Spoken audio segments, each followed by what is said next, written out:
again, Team Dignitas, one of the best teams in North America, and Fnatic have some of the strongest showing in Europe as well. So their scene is just really, really powerful, and they each have their own unique styles that I really think is very active, very aggressive. They keep on going back and forth, and what they end up doing is a lot of them like to go for some splish push lineups. They put pressure out on towers to force team fights where they want, but both of them kind of have a similar mindset in that. So a lot of aggression, I'm assuming, is going to be coming out early on, but beyond that, it's really, there's so many different ways that these two teams can play. They have tons of different styles and a lot of unique picks. A lot of people have been talking about the recent pickup of synergetic uncommon heroes such as Warlock and Spectre, I believe, and that is really, really interesting. And of course, No Tail is famous for a couple of unorthodox heroes of his own. But right off the bat, we're going to see some pretty simple draft here. Again, this is a game that both teams want to win. There's plenty of money on the line long term, and that's what they're going to be looking into in this best-of-3 series between the two. So, starting off, we do see the Gyrocopter banned out along with the Nyx Assassin, and the Wisp and Batrider also taken out, but that does leave open the Keeper Light to be picked up by Fnatic, and from there, Team Dignitas could be looking at something like the Darkseer or Magnus. There are still plenty of great options. Shadow Demon is one of those powerful supports as well, but it's really how they want to start this off. Last week when Dignitas joined us, Fog was actually not available and they had to have a stand-in, but now they're playing at full strength, even though way too sexy, is going against the regime of the name tags, and he's just going to go with his own thing. But beyond that, they are full strength, and they're going to have a very interesting lineup for us today.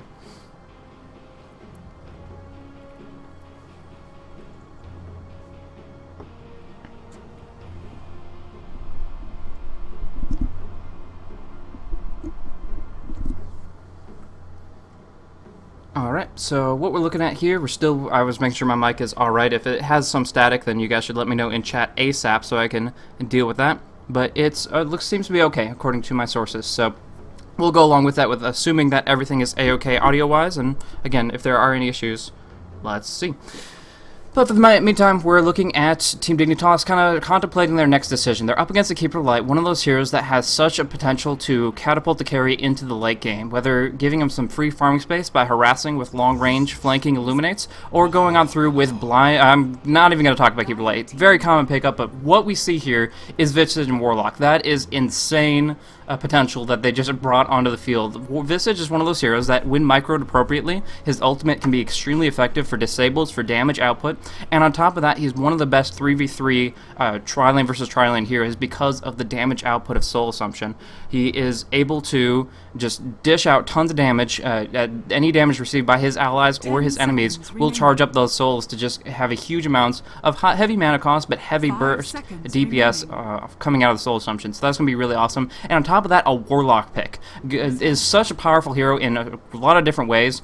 We do see he has the Fatal Bonds available that if he gets a good one off on multiple heroes, it effectively if you hit all 5 heroes with it, for example, it effectively doubles the damage output of an AoE ability. So that really is substantial. Sharing the 20%, it can make devastating amounts of damage come out. And on top of that, he has some pretty good abilities like the heal over time, damage over time effect of Shadow Word, and the ultimate to come out, Chaotic Offering. The Golem was recently bug fixed so that it does the correct damage output, and it is pretty insane. Maybe forcing Fnatic to go for a Diffusal Blade type carry early on, like a Phantom Lancer. But again, those Fatal Bonds could be more trouble than they're worth if they lock down on the illusions and those drop down extremely quickly. But beyond that, Warlock is just such a powerful hero in his own right, but hasn't really seen much play in a very long time. So really cool option, and I'm curious to see what they're going to come out with on top of this here, if they're going to go for the Spectre. In fact, the reason that Spectre Warlock works so well together is dispersion. When damage is output onto Spectre, it actually does it in an AoE to all the heroes that are nearby. So that pure damage will output and radiate from her with all the damage she receives. And if Fatal Bonds, again, is on all 5 heroes, it will amplify it substantially. It'll effectively double it. And that is so powerful, on top of an item pickup like Radiance. So Fnatic going for some pretty solid pickups here. Some really aggressive carries. They go for the Lifestealer, which can still have a very prominent early to mid game if you can pick up an armlet or something along those lines. And they might actually be trying to contest the tri lane here in 3 versus 3. But either way, they also get the Templar Assassin. And Templar Assassin is going to set up the mid lane to just kind of dominate from that position. Unless they pick specific heroes to counteract her and shut her down, she's going to control runes with traps once she hits 6. She's going to have a large amount of burst physical damage output, and they're going to try to bring down these relatively squishy heroes really quickly, because Visaged Gravekeeper Cloak does not really come into play until much later in the game, and we do see the Spectre come out, so this is going to be awesome. I'm really curious to how this plays out. This is going to be really fun. But beyond that, yeah, the Warlock is a very vulnerable hero, not the best base armor, or not the effective HP. His Shadow Word does heal him up substantially, but it takes time to do that. If they deliver enough front-loaded damage, then they're going to be able to deal with that rather effectively here.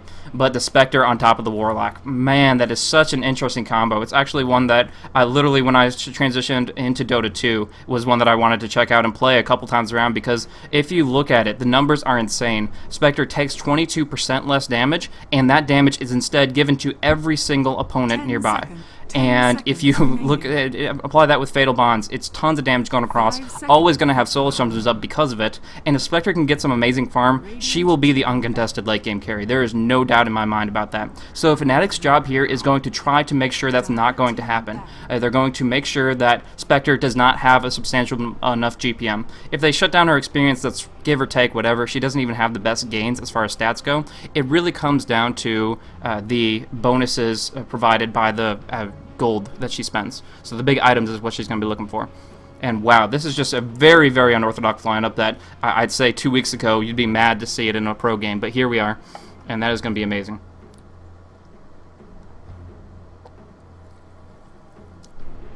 So this is going to be, of course, this is game 1 of the best of 3 series. For those asking, this is going to be on the European server to start, and that is pretty much what you're looking there.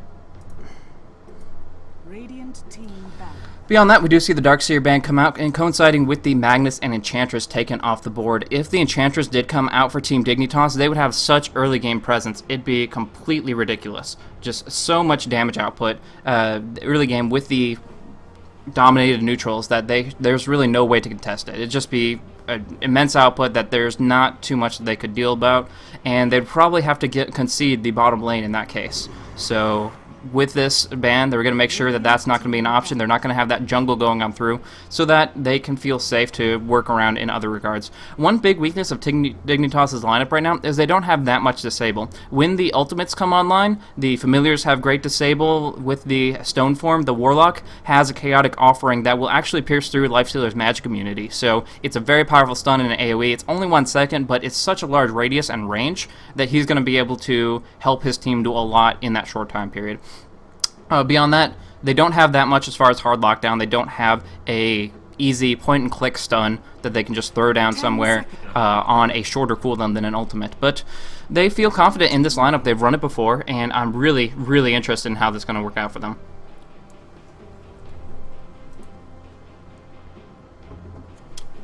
Alrighty then, so we do see the Bounty Hunter and Lone Druid banned out. Worried about offlaners for the time being, but Fnatic instead picks up Nature's Prophet. So we have seen Trixie run this in the jungle instead of the offlane, pretty much abandoning the bottom lane and just making sure he can get some farm for himself.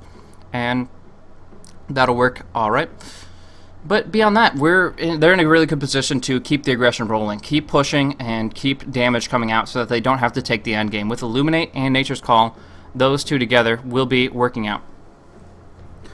So that is pretty much what we're seeing here, and beyond that, it's just a little bit of delay before we get on into the rest of it. Again, they're dealing with a Nature Prophet, has a lot of global presence, will be all over the map. If you combine that with the fact that Lifestealer can jump inside the Prophet for a little bit of a surprise party gank anywhere on the map through Infest, and then the Keeper of the Light can recall somewhere, you pretty much have 3 people anywhere where the Keeper of the Light is. You can bring the Templar Assassin in, the Prophet and Lifestealer can go together, whatever it takes. So Team Dignitas, recognizing this, recognizing they also need disables, pick up a great hero to counterpick the Nyx.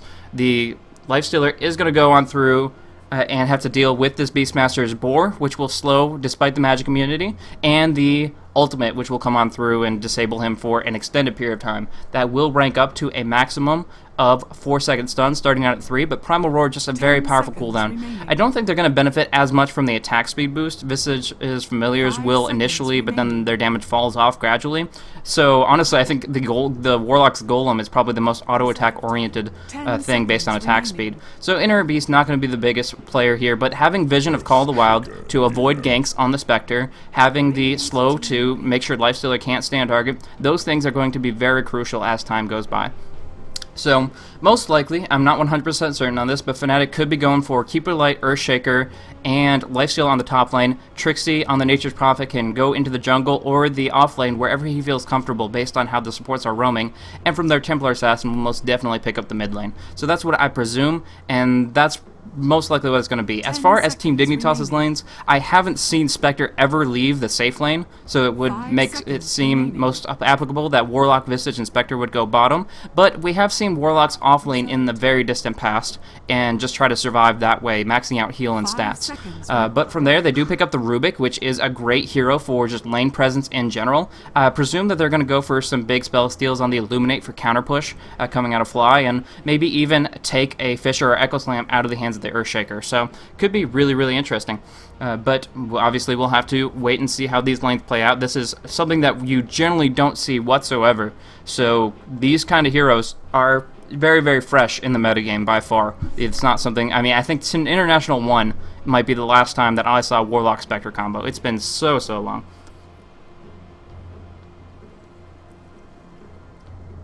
But yeah, some good substantial counter picks coming on through. The Earthshaker is one of those heroes that can put out some real trouble on that long range, long duration stun to make sure Warlock can get picked off, maybe the Visage as well. Their focus target should generally be the Visage because the longer he's in the fight, if he has mana to support it, there's going to be a number of really painful soul assumptions coming on through. And beyond that, his Gravekeeper's Cloak, like I said, doesn't come online as substantially until much later. Beyond that, what we're going to be looking at, it looks like my scroll is not as it should be. It's a pretty cool feature, so I'm going to make sure I have it enabled, even though it seems to default to off every time I restart. But alright, we do see Universe picking up the Beastmaster. We have Way Too Sexy on the Rubik. Fogged on the Warlock, and Spectre is going to be picked up, of course, by Aoi 2000. Up on Fnatic's lineup, we do have Keeper Light on Fly, No Tail on the Earthshaker, Hani on the Templar Assassin, and Era going to pick up his rather coined Lifestealer. I mean, he's very iconic in that sense that he can farm up very extensively with him and just pull out this major amount of damage with like an Armlet, Desolator, Abyssal, or maybe even go for a mobility-oriented build. As I mentioned before, that Boar Slow is going to be a little bit difficult for that. So one thing, kind of a disclaimer here, I don't generally cast solo. We're going to be waiting on Rainmaker to get into game 2, but if I do miss a kill or two, I apologize in advance for that, but I'm going to try to stay on top of things as best I can. In the meantime, hopefully you guys enjoy this game, and so yeah, this is going to be a really interesting matchup here. Templar Assassin going to pick up the standard 3 branches and a Tango for the mid lane, rushing up that bottle really early on. We do actually see a Dire Ward coming out. I'm not sure, I guess this is to counteract the Nature's Prophet TPs.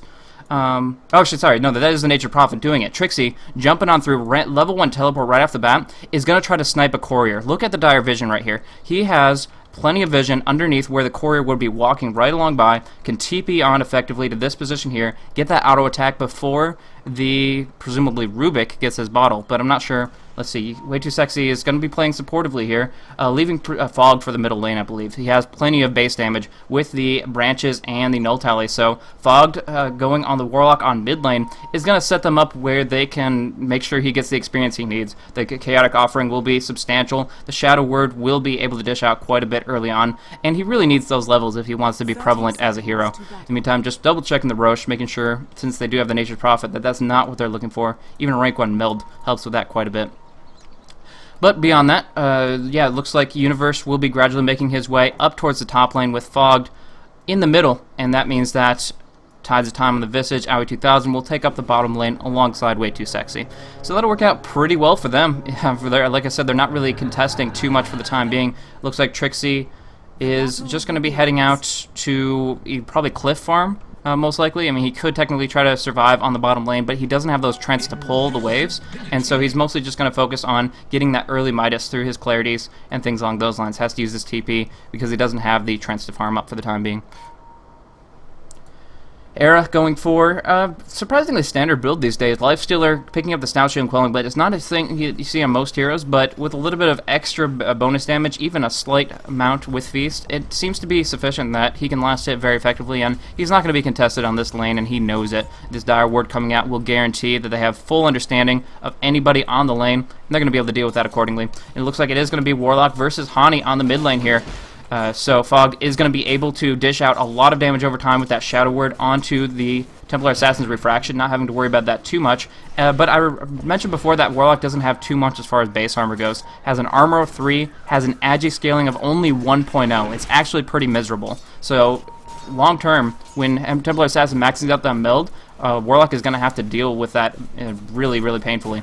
But in the meantime, there is quite a bit of a push on the mid lane. Some tower damage going to come on through, and Fog just going to force Hani off for the time being, but we'll take a few auto attacks from the tower as well. In the meantime, trying to clear out these wards again. This was the mid pull that was negated by Nature's Prophet, but unfortunately having to commit 2 sentry wards just to take it out, because generally speaking you see a lot of pull blocking wards up on the cliff here, but this one taken out by just planting it right in the camp and playing a little bit of mind games with Universe here. In the meantime, last hits. Actually, Fog taking a lot of damage here, but oh my gosh, Fisher coming on through. That was a nice transition coming in from No-Tail, getting the Fisher right when he needed it, using Boots of Speed to be in an unpredictable location very, very rapidly, and Hani gets a little bit of a pick-off and selects himself for a first blood. A bottle available. We'll pick up Boots in no time at all after the fact, and that was really, really smooth transition. Just a little bit too much damage. Fog a little bit overconfident in his positioning and does take a fall as a result. Now we do see a Flying Courier out for the Dire bringing up the bottle, but I'm curious to see if a bottle, a nice little courier, the Premier League, if you guys haven't checked it out before the Dota TV one. The fact is that is going to be a ground courier for some time, and if Fog tries to get a Boots early off of the courier, that might be subject to a Nature's Prophet snipe, which would give Fnatic a huge lead beyond what they've already acquired from this first blood. So beyond that, we look at the last hits. 12 on Aoi, going for the Tranquil Boots early, and I'm curious to see if he is actually going to rush that Radiance. There's a couple different great options for building Spectre. One is to go for a kind of tanky Spectre, starting out with a Radiance and a Vitality Booster, and going for big damage output in the AoE, so they're forced to attack you and eat some of that dispersion. The other option would be Diffuse Blade, which, with the Illusions of Haunt, is just a huge amount of damage per gold as far as output goes, based on the fact that they propagate the mana burn. But beyond that, there is a lot of push going on through. Fly is happy to tank up a few tower strikes to make sure this will fall in due time, and from there they will actually be able to get a ton of gold on the board for Fnatic. They want to get an early mechanism up for this Keep of the Light. They want to make sure that Era can go for some mid-game aggressive items, and it looks like he's already going for that Midas, so he will make sure that he's going to get plenty of golden experience and have that bit of advantage going on into it. Universe now in a relatively safe place to get experience. Look at his experience for a second. Actually taking some hits, but not a big deal. Actually, they get the Fisher. Nice timing with the Fisher. The Illuminate, the open wounds coming on through. Universe Dota most likely going to fall. He is trading a few hits up against Era, but it looks like No-Tail will right-click down with Fly to be able to bring him down. It's a nice little pick off there. That's a second kill on the board for them. They take a lot of tower damage, but they aren't really afraid of Dignitas' retaliation. They're very immobile at this stage in the game. Rubik coming on through. 290 base MS. He's just trying to be in the right position, but for the time being, it's just unfortunately their Beastmaster taking a fall here. So, Boots did come on through. The Courier was upgraded to flying and shouldn't be susceptible to being sniped off for the time being. And in the meantime, Fog is having a pretty good time up against Hani for the time being. There is a rune spawn coming up. It is on the bottom of the Illusion Spoon, a rune spawning on through there. And it looks like there is going to be No-Tail transitioning in for a Fisher on the Warlock mid lane. But he just wants to be in the right place at the right time. He has the mana, but he doesn't have the health and can't really do much more than, again, that long range disable and then fall back from there. But I was mentioning last hits before, now Aoi is on top, and one thing to mention is a last hit on a Spectre compared to a last hit on a Lifestealer it's so much more relevant for the Spectre. Being able to get that extra durability, that extra damage output, really any movement towards that big item, even though it enabled Era to pick up an early Midas, I still feel that the Spectre will come out on top if he continues to be able to farm, even though the net worth is currently obviously another way. And we actually do see a pick-off right here. Hani is actually taking some damage as well. Nice soul assumption, but it hits, unfortunately, on the refraction, and bottling away should be a survival. But that was just, unfortunately, Earthshaker staying on his low life, didn't get any HP regen, so No-Tail getting picked off by an early Spectre Haunt with that Desolate to help out. So pretty much as soon as they caught sight of the Earthshaker, they went on him, and they profited substantially from that, giving Spectre the kill there, and skyrocketing her GPM up to 414. So they're pretty happy about that, but in the meantime, it looks like Trixie is well on his way to his Midas as well, and double Midas is still going to allow them to be relevant in the late game because of all the experience and gold they can acquire. So the level 6 is up on the Warlock. That Chaotic Offering means that they want to start forcing teamfights pretty soon, but it's got to be kind of a 4 distract from 1. They want to make sure that the Spectre is protected and continuously farming while they put aggression out on other parts of the map. In the meantime, though, Universe is doing so poorly that that may not be an option for them. They have the Boar Slow available with rank 2 Call of the Wild, but that's pretty much all that they get to work with at this phase in the game, whereas Warlock will have a lot more up his sleeve. Now, Rubik coming on in, not showing his face just yet, but he's just going to have to fall back from there. Nighttime shows up, and it's going to be No Tail picking up a regeneration rune for himself instead of the team, and there will just be a responsive Bottle Crow from the Naked Grevel Courier. In the meantime, it does seem like a little bit of a dull pace, but that's really favorable for Dignitas. The less that happens in the early game is going to be all the better for them. In the meantime, there is going to continuously be farm coming out again, but actually Chaotic Offering going on through. That is going to be a lot of damage coming into Hani. Big damage from those Flaming Fists, and the Axes almost contribute, but it doesn't matter. It's going to be the Golem to take the last hit. And Golem is 320 MS, so it's able to close the distance as long as there's any kind of slows at all, which the board did happily provide. So good move between the two of them, Universe and Fogged, setting up a nice kill and getting some good action out of that. And then just moving it to stack their Ancients up so Universe can farm that down later with his Axes. So yeah, they're putting a lot of pressure on Hani, which is definitely what they need to do, and along with that, again, they're just mostly trying to distract as much as possible away from Aoi. They want him to get a really early set of items, and it looks like the Manta style, the Yasha at the very least, is going to be the item of choice to start things off.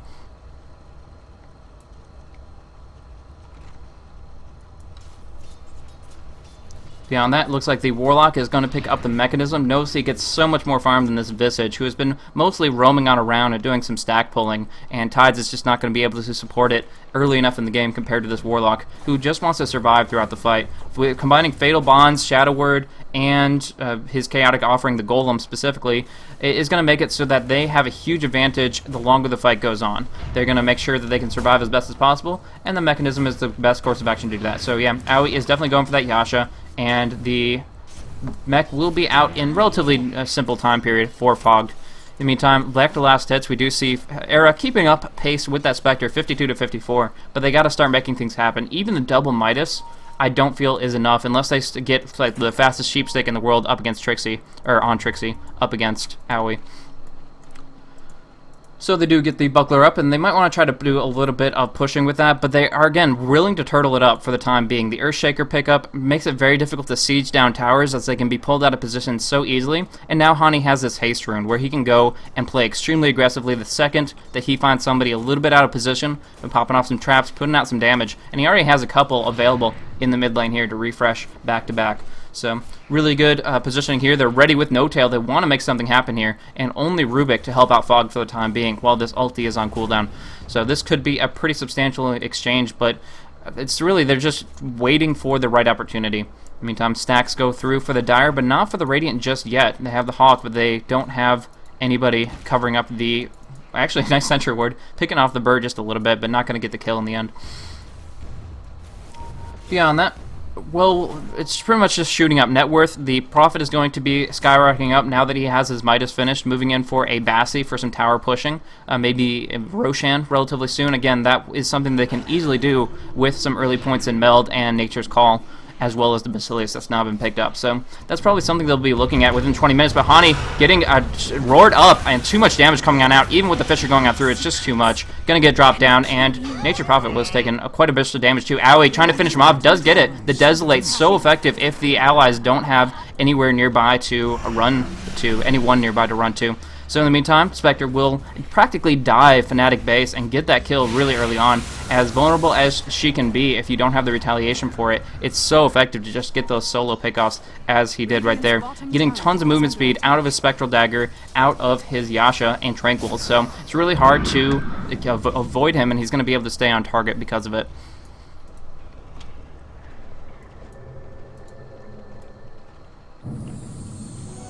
double damage. Alright, from there, Hani is going to be swooping on in. Just a smoke deceit for Fnatic trying to go aggressive here, but we do see Refraction. They really want to try to bring down Visage. He doesn't have any Gravekeeper's Cloak. He can be easily forced down. They just have to get the Disables to go on through.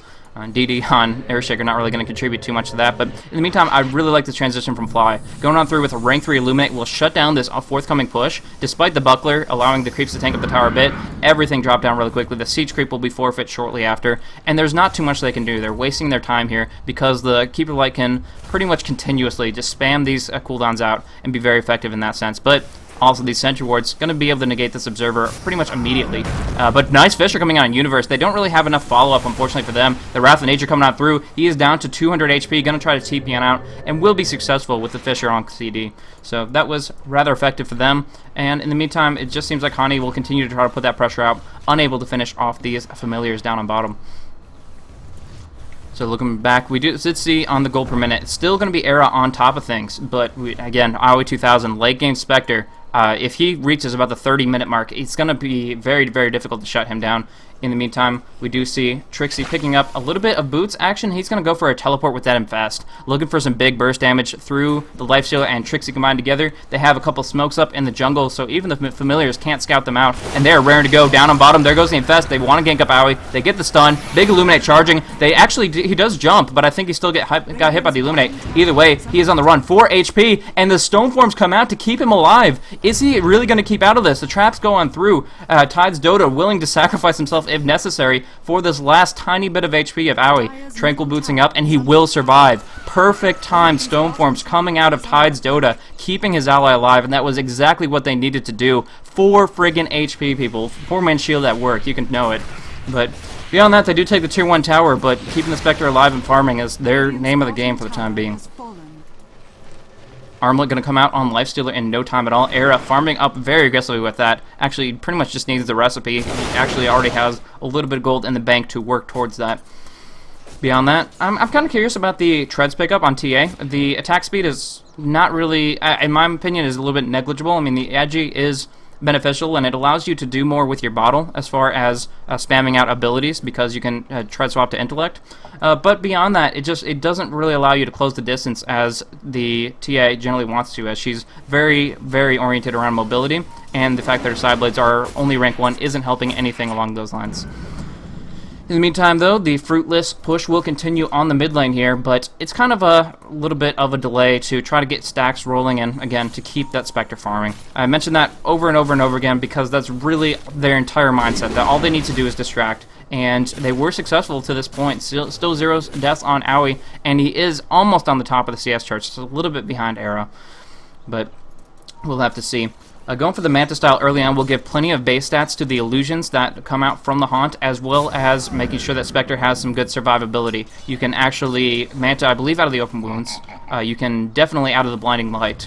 And from there, you can try to survive very effectively just by having a disorienting effect of having multiple illusions all over the place. I mean, it's really difficult to deal with under those circumstances. But based on the early Manta style, I don't think that we're going to be seeing a... Yeah, there's the ultimate over for it. We're not going to be seeing a Radiant Spectre. That's not going to be that big of a deal, but she still wants some decent auto-attack damage output through the Desolate, through the Agi, which is a gain of 2.2 on top of the items she's picking up. And actually, Fog getting open wounds up for the time being. They do pop off the Invis Rune, and they still have the sentries in range. Illuminate, no. The mech comes out simultaneously, keeps him alive. Roar goes on Era, TPing on in. No, they're going to cancel it out as the Chaotic Offering goes down. And Era in a bad spot, pulled back in with that telekinesis, will get dropped. Armlet Toggle survives for the time being. Era infests on out. He will survive. Perfect timing. Beautiful play by Era, and he will walk away from this intact. There was a steal on the Illuminate, but it's to no avail. They're just going to go for this tier 1 tower, succeed in that extent, but that was just really, really smooth by Lifestealer. Perfect Armlet Toggle, getting the Infest off, and walking away. So that was a decent exchange for them, even though they did lose the tower. Looking at this goal graph, it's wavering quite a bit back and forth here as the towers fall by the wayside. But all the while, the Midases are going back-to-back off cooldown, and that's setting Fnatic to control the late game up against everybody but Spectre. I mean, as far as Visage's farm goes, look, he has Boots and 1k gold, maybe picking up Arcanes right here. It won't help him survivability-wise, but he at least will be able to spam out that very, very mana-hungry Soul Assumption. So So we do see 430 on the GPM. This is just tons of damage output coming from the lifesteal right off the bat with that armlet. Again, it gives them 25 temporary strength, and I'm curious to see if they're smoking the Roche. As far as meld, they do have it at rank 4, tons of armor penetration, and they're going to go for it. I think this is a really good course of action, and there's really nothing stopping them with this rank 4 Nature's Call. They're going to go on in. Look at this meld strike delivering the hit. Now that it's at -3 armor, and all this physical damage coming forth will immediately obliterate this thing. No chance for them to retaliate at all. That is one dead Roche, and it's a free Aegis for Era. So you thought he was already pretty survivable with that Infest, with that armlet. Now he has the second life up his sleeve, and he's raring to go. Drum of Endurance is actually going to be picked up by...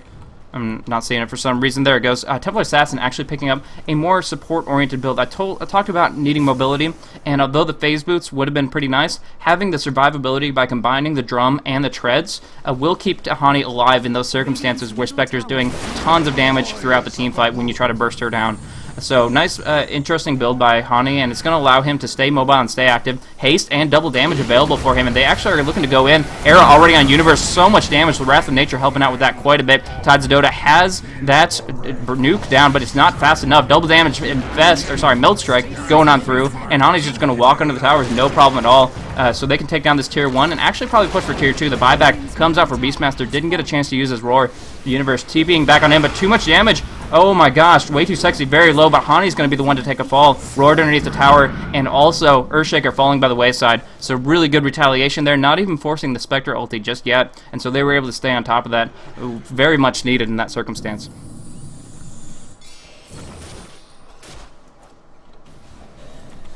Beyond that, Owie going up 160s. A lot of this is jungle creep, so not as much gold per minute, but he's still going to stay on top of things. Has the Manta style, and I'm curious to see what he picks up yet. I honestly haven't seen Owie's Spectre build, so there's so many different great options. I think a Diffusal 2 might be appropriate. The question is whether he considers it survivable enough, because he definitely needs to get his effective HP up for this dispersion to be that much more effective. Beyond that, we are seeing coming on out the... It looks like Necronomicon for the Beastmaster, but he's also picked up a Ring of Regen. I'm curious to see if he wants to transition into possibly a pipe or make the Tranquil Boots just to stay mobile and active, because right now whatever he's got going on isn't really cutting it for him, and he wants to change pace a little bit. He has a pretty solid build here with the Wild Axes, able to farm up Ancients if they could just get those stacks out, but it seems pretty well locked down by Fnatic for the time being. But with this Call of the Wild almost to rank 4, they can slow down the lifesteal there very substantially and have a little bit of extra attack speed with that Inner Beast. In the meantime, Warlock rank 2 ulti popped off onto No Tail, trying to go for him immediately. They get the steal. They also get the nuke coming out with Soul Assumption. They're going to be able to just put down so much damage here, finishing off the Earthshaker. I'm curious to see what they want to do with the Golem. They could easily just right-click him onto the tower to get some free hits in, but I think they have more interesting plans in mind on the Ancients. Fogg's just taking a free kill where he can get it. That cooldown on the ultimate is actually 165, so it's a little bit longer compared to most, but setting up a free kill is very effective here. Now we do see Trixie coming down on bottom, popping the Wrath of Nature off, is going to do a ton of damage with the Infest coming out. Owie, no chance at all. Going to get completely obliterated right here, and just really nice transition in with that surprise party of the Infest plus TP. Now putting some pressure on the bottom lane. With the Vladimir's offerings, the creep wave will be able to tank up this tower pretty hardcore. Looking at their armor going from 2 to 7, that is going to allow them to dish out tons of damage on this tower. And Universe isn't here to drop down the axes just yet, so they are going to be able to bring this down at least to half HP, and then from there, the question is whether or not Dignitas have anything to commit to this right here. They do pop off one Stone Form out of the Familiars, and just gonna see a few more right clicks before the tower. The decision has to be made. They're gonna push it into deny range right here, and the last hit goes out for the Templar Assassin. Hani picking that up, and now looking for some traps, looking for some wounds, but Era on low life pops off that armlet and that rage. A big mech coming on out, but it's not enough. Just burst down too hard, too much negative armor, and they're just gonna be able to pursue on from there. Hani does get shackled up alongside with Nature's Prophet. Those are the bonds of fatality, fatal bonds. And from there, Hani's just going to run for hit the hills. Owie 2000 able to pursue. Oh, big ultimate coming out, but No Tail in a very aggressive position. Era changing his position, going onto Owie. There's no trail. He's walking over the cliff now, barely hit onto that Spectral Dagger trail, and 15 HP. Oh my gosh, Owie, no. He dies in the end. I think that was a Fatal Bonds stolen, or I'm not sure. It looks like Ninja Prophet picked it up with a TP kill. Either way, Nature Prophet is now in the fray. Trixie doing a lot of damage, able to pick off the Spectre, almost the Familiars, and they can continue their push. This is what they need to do, end the game before 30 minutes, or make a convincing lead that allows them to finish it off, no problem at all. So looking at this position here, it looks like Era's about to hit 10k, Wrath of Nature, clearing out creep waves, and the Illuminate to gradually push down on the waves. But with Era at such low HP, the Aegis only with 2 minutes remaining, they're going to fall back from here. One pickup on Fnatic's lineup that I really, really like is this Diffusal Blade. They're going to go on through and... So, yeah, sorry. So got distracted there. I'm going to stop reading the chat. But anyways, Diffusal Blade coming on through for Trixie. What he's going to be able to do is whenever the Warlock Golem comes down, coming out of Fog's ultimate, he's going to be able to immediately just hit the item, click on the Golem, and from there, that is 100% free money that doesn't really contribute more than that 1 second big AoE stun. So, it's great to still pop off the stun, but... the Golem itself, which dishes out a very substantial chunk of damage as you move in towards that level 16, will be nullified by this Diffusal pickup. Doesn't really help him too much beyond that as far as like stats. I mean, they're okay. He likes the auto attack quite a bit. Mana burn is pretty nice too, but it's all about that active. Using it to chase a little bit, and much more importantly, using it to bring down those Golems the second they come into play. Looking at Spectre's items, Aoi is actually sitting on 300. There's an invisible Hani nearby, and Aoi, knowing something is up, just smelling that wrong position, doesn't want to be in that at all. Gonna fall back from there. Smelling trouble, and Hani just gonna be able to farm up, and he knows that, unfortunately, his greatest fears were reimagined and turned out to be true.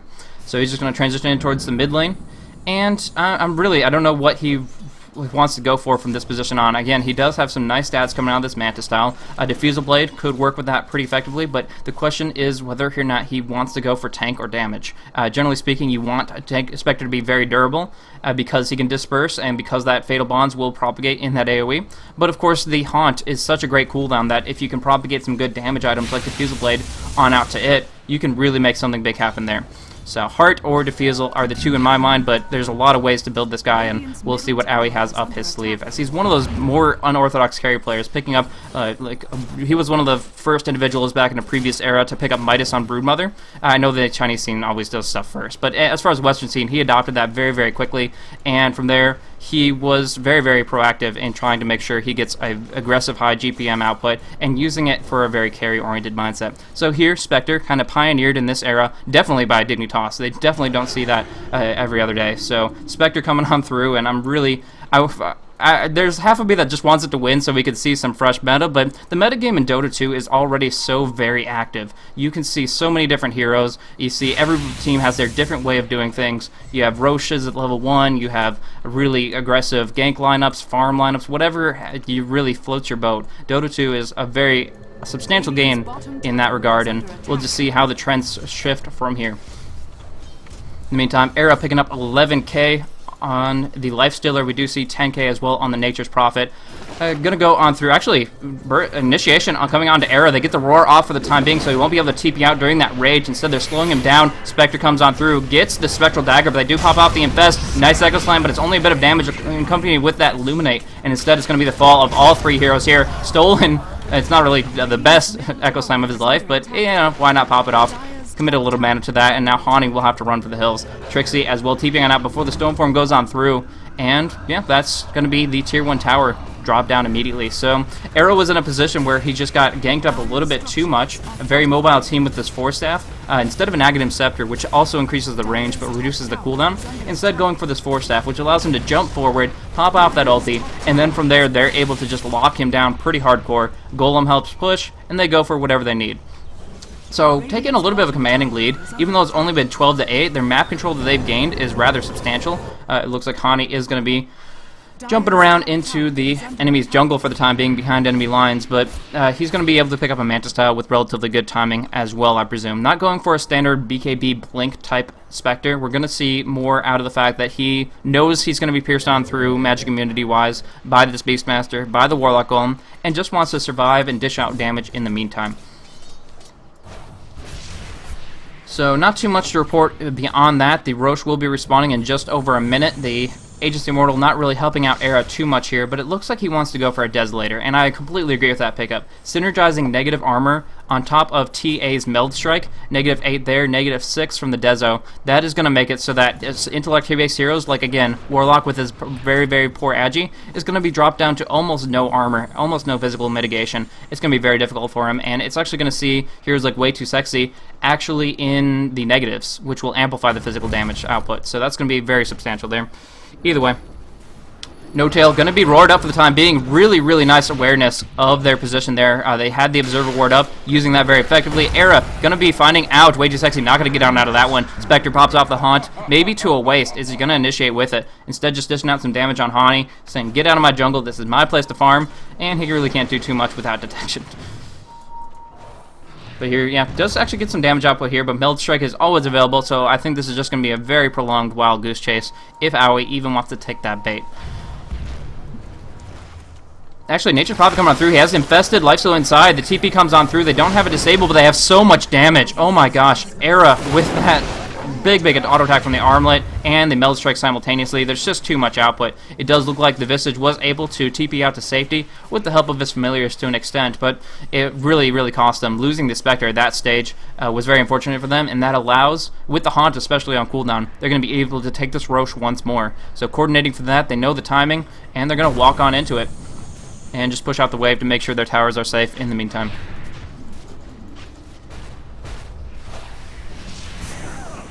Yeah, this is game 1 of the best of 3 series here, and right now it's really hard to call. Currently Fnatic has a 7,500 experience advantage and well over that for gold, but the Spectre is so scalable in comparison. Even the Lifestealer and the Nature's Prophet are going to have a rough time here. The Scythe of Vice may tell a different story though. Trixie, so great with just shift queuing that Scythe of Vice whenever he TPs in aggressively, and we've seen some very powerful gank coming out of Era. So Dignitas may be forced to have 2 to 3 supports all at the same time, keeping track of Aoi in order to guarantee his farm, as he really just wants to get that Diffusal Blade, a rank 1 if not rank 2. We do see this TP coming on through. Big burst damage isn't even needed. That's going to be the death of the Rubik, and now Hani can just fall back from there. In the meantime, the push on the mid lane can drop it down pretty quickly, but fortification is available. Looking back at last hits. And now we see the roar coming out on Arrow. A lot of damage coming out. The Desolator not going to do him any good there. Actually trying to do Chaotic Offering just to make sure there's no retaliation, no reinforcements. And Fog does take a ton of damage. The Mechanism not enough. Spectre popping off that Haunt, trying to do a lot of damage right here. Arrow still taking a lot, but has that Aegis Immortal. Will be forced to use it right here. Chaotic Offering was at ×2, so the Diffusal Blade taking out 1. There's still 1 very active Rampaging Golem going on through. But from here, it feels that Dignitas has disengaged. Just having 2 down in the grave, they don't want to have to deal with that. And actually, Warlock picking up a kill in the Coddle? I guess that was the Golem. Yeah, I mean, like I said, that Golem dishes out so much damage, and Keeper Light just couldn't survive. Trying to Blinding Light, Mechanism, whatever he can do to survive, but he was closed in and dropped down. So that was unfortunate for them, and that does negate a little bit of their push potential here. In the meantime, Tide's putting some pressure onto Hani. Aoi transitioning over to try to bring him down as well. But a Fisher blocking them away. Nice transition from No Tail. That Blink Dagger so powerful. Aoi having to walk away. Creep block quite a bit, taking a lot of damage. But he should be able to escape on out of here. Hani wants more though. With all that refraction, Meld Strike coming on through. Aoi on 130 HP, but will survive once again. Now turning it around. There is a Rubik with a Nature's Call, if that means anything at all. Beyond that, we are going to see it push onto the top lane, and that is just the power of the Nature's Prophet. There's going to be so much going on across the map, but popping off a Wrath of Nature, teleporting and dropping off a couple of Trents, and suddenly a 2-2 tower is going to drop in a position where it normally wouldn't have. In the meantime, there is so much farm coming out for Fnatic. Again, 15k for the Lifestealer, just short of that for the Nature's Prophet, and now we even see the Templar Assassin coming out on top when you compare it to the Spectre to the Warlock. So this is working out really, really well for them, and they are staying on top of things. Aoi does not have the durability he needs. He's barely able to 1v1 up against the Templar Assassin, and from there, they need to keep on pushing this and turtling this into late game. Trixie does get a pick off on the Beastmaster. I'm sorry about that. On the bottom lane, just overextending. And does he have a Scythe of Ice yet? That's what it was. Popping off the Scythe of Ice, disabling him up. Beastmaster couldn't even get that roar off. It was just too much damage. And was able to drop him down. So really nice action from Trixie. Hala Hala getting that dollar and using that disable very effectively to bring down his opposition. Now, kind of what we see here is that Fnatic have penned in Dignitas into this position where all they can do is farm out the creep waves that come to them. They don't really have much of an option to go on out and play aggressively. They have to just farm in the safety of their home. but that's going to be their home for only a little bit longer if something doesn't change. They don't have to worry about the Aegis for quite a bit of time, but it's still going to be a position where they are completely terrified of a good backdoor of the Nature's Prophet, maybe some Illuminate to help that out. They just have so much potential to jump all over the map and put some frustration out across the board. So even if Dignitas wanted to push out away from their base, they are always susceptible to getting hit up on the other lanes from the global presence there. But one good thing is we have transitioned successfully into the past the 30-minute mark, and although Spectre is behind, if there's one carry that can 1v5 against all odds, it is definitely that Spectre or that Medusa, but in this case the Spectre. Aoi 2000 picking up that Diffusal Blade in just 300 some odd gold, and from there will be able to dish a decent amount of damage out with that Diffusal Blade Haunt. But for the time being, it looks like Keeper of the Light has been farming up quite a bit himself, has that mechanism, and 1400 gold. I'm curious to see if the Pipe of Insight will be next.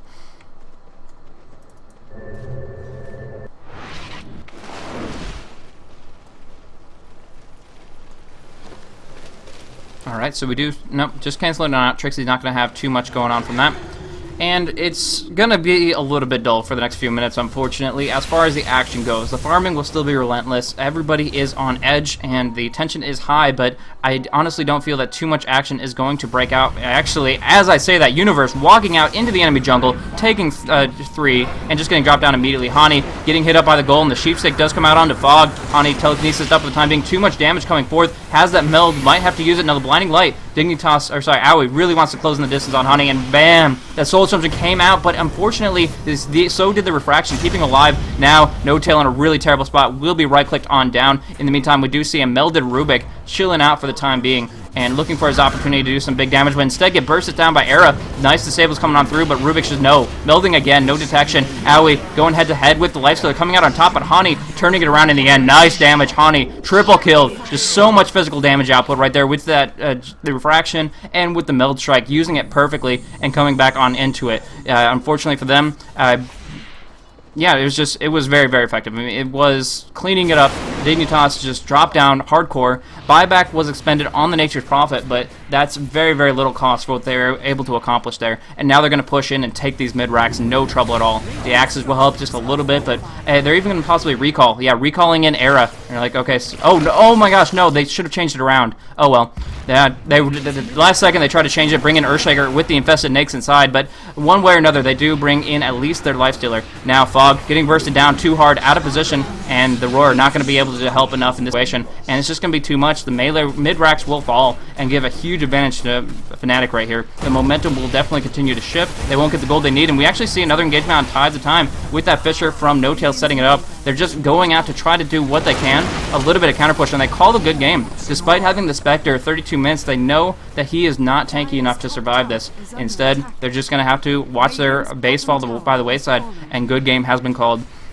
So that is Fnatic taking game 1 of this best-of-3 series, and we're going to see what happens in the next couple of games, or presumably. I mean, it could be just one more for a 2-0 shutout for Fnatic, but for the time being, this was a very, very effective win for Fnatic, where they were able to stay on top of things. Aoi could not react in time to a lot of the engagements, and although he was extremely lucky in a couple of situations with the survivability, whether it's just Magic Wand, Tranquils, or that Dispersion, either way, he was able to survive within an inch of his life, within a tiny sliver of his HP value at the very last second, multiple times over, but it just wasn't enough.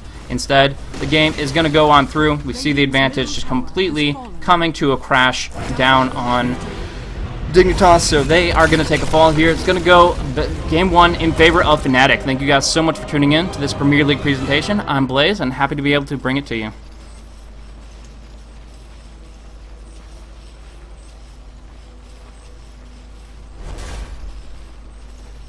I'm not sure what that's about. But, yeah, that is going to be it. The Aghanim Scepter, the mechanism, none of it sufficient, with the fact that there's just so much output with Lifestealer and Templar Assassin. That Desolator Bell combo, it's very, very difficult to come back from that. And even with the Vladimir's offering, they didn't have the Armor Aura to combat it. So, very, very nice play from them, and thank you guys for tuning in. We'll go to some tunes and into Game 2.